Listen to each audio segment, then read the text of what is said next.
Hello বন্ধুরা, আপনারা কেমন আছেন? আপনারা নিশ্চয়ই ভালো আছেন। তো আপনারা কিন্তু অনেকেই আছেন যে এয়ারটেল সিমের কাস্টমার কেয়ারের সাথে কথা বলতে চান। আপনারা অনেকেই কথা বলতে পারেন, আবার অনেকেই পারেন না। যারা না পারেন তারা কিন্তু আজকের এই ভিডিওটা পুরো দেখবেন। ভিডিওটা পুরো দেখলেই কিন্তু আপনারা এয়ারটেল সিমের কাস্টমার কেয়ারের সাথে কথা বলতে পারবেন। মোবাইলে কিন্তু অনেক ধরনের সমস্যা দেখা দেয়, যেমন ধরেন ব্যালেন্স থেকে টাকা কেটে নেওয়া হয়, কিংবা আরও অনেকগুলো সমস্যা দেখা দেয়। সেইগুলো সমস্যার সমাধান করার জন্য কিন্তু আপনারা এয়ারটেল সিমের কাস্টমার কেয়ারের সাথে কথা বলতে চান। আপনারা কিন্তু কথা বলতে পারেন, আবার অনেকে পারেন না। যারা না পারেন তারা কিন্তু আজকের এই ভিডিওটা পুরো দেখবেন। ভিডিওটা পুরো দেখলে কিন্তু এয়ারটেল সিমের কাস্টমার কেয়ারের সাথে কথা বলতে পারবেন। যাই হোক, এখন কিন্তু সরাসরি চলে যাবেন আপনাদের ফোনে ডায়াল পেডে। এই যে আমি আমার ফোনে ডায়াল পেজ চলে আসলাম। ফোনে ডায়াল পেজ চলে আসার পর এখান থেকে কিন্তু আপনাকে একটা নাম্বার ডায়াল করতে হবে। নাম্বারটা হলো 121। এই নাম্বারটা কিন্তু আপনাকে ডায়াল করতে হবে আপনাদের এয়ারটেল সিমে।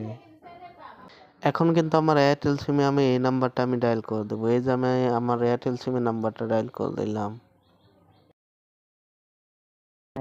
আপনাকে স্বাগতম। এয়ারটেল সিমের নাম্বারটা ডায়াল আপনার করে দেওয়ার পর অবশিষ্ট আপনারা ব্যালেন্স কিন্তু হলো ওয়েট করবেন। আমি কিন্তু ওয়েট 4 টাকা করতেছি। এবং 48 পয়সা। মেয়াদ 6 ফেব্রুয়ারি 2025 পর্যন্ত। আপনার অ্যাকাউন্টে 5 টাকার কম আছে।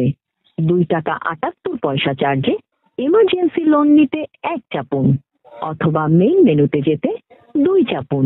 আপনারা কিন্তু এখন 2 চাপবেন। এই যে আমি 2 চাপতেছি। আপনার অবশিষ্ট ইন্টারনেট ব্যালেন্স হলো 4.46 জিবি। আপনার নম্বরের লোন বর্তমান কলে ও খরচের বিস্তারিত জানতে 1 চাপুন।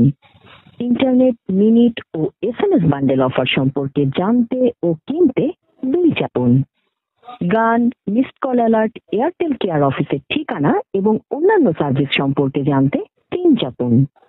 টাকা চার্জ হয় এমন সকল সার্ভিস বন্ধ করতে 4 চাপুন। কাস্টমার কেয়ার এজেন্টের সাথে কথা বলতে 0 চাপুন। আপনারা কিন্তু এখন 0 চাপবেন। এই যে আমি 0 চাপতেছি। আপনি আমাদের 121 মেনুটি এখন পর্যন্ত ফ্রিতে ব্যবহার করছেন।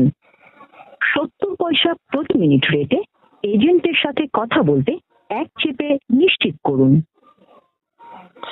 আপনারা কিন্তু এখন এক চাপলেই কিন্তু এয়ারটেল সিমের কাস্টমার কেয়ারের সাথে কথা বলতে পারবেন। যেহেতু আমার এয়ারটেল সিমের কাস্টমার কেয়ারের সাথে কথা বলার কোনো প্রয়োজন নাই, তাই কিন্তু আমি কলটা এখন কেটে দেবো। এই যে আমি কলটা কেটে। এভাবে কিন্তু আপনারা এয়ারটেল সিমের কাস্টমার কেয়ারের সাথে কথা বলতে পারেন। আশা করি আপনাদেরকে আমি বিষয়টা বুঝাইতে পারছি।